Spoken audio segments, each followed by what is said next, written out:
होते हैं ना, उनकी तादाद फिक्स होती है। यानी कि जो at the time of birth जितने अंडे बने हुए हैं, उन्हीं के अंदर से ही कुछ अंडे हर महीने मैच्योर होकर रिलीज़ होते हैं। उनकी एक लिमिट होती है, हम उसको बढ़ा नहीं सकते। वो हर एक की बॉडी के साथ, जैसे जिस बच्चे की भी जैसे पैदाइश होती है उसके साथ बन के आते हैं। यूजुअली 7 lakhs होते हैं, तो कभी वो किसी के कम किसी के ज़्यादा, तो उसी के ऊपर डिपेंड करता है कि एक्चुअली उनके मेंसेस कब बंद होंगे उस खातून के, और उसी पर डिपेंड करता है कि उसकी फर्टिलिटी कब तक काम करेगी, उसकी अंडेदानियाँ कब तक काम करेगी।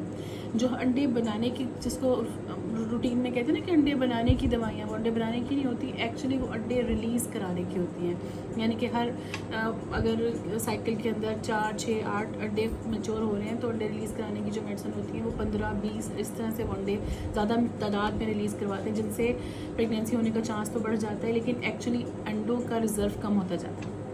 ठीक है। समझ आ गई? तो यानी कि हम आपको अंडे रिलीज़ करवाने की दवाइयाँ किस हद तक दे सकते हैं जिससे आपके अंडों का रिज़र्व ख़त्म ना हो।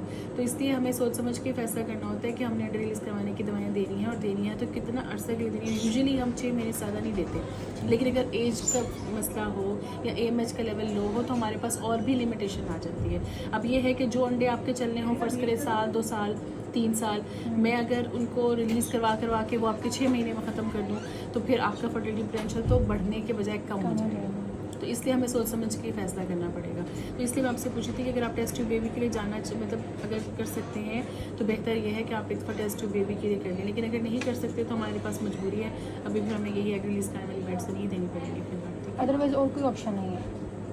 और कोई ऑप्शन मतलब लाइक जैसे मेरी डेफिशिएंसी काफ़ी ज़्यादा है, मैंने ये स्टडी किया था कि उसका भी इफेक्ट पड़ रहा होता है।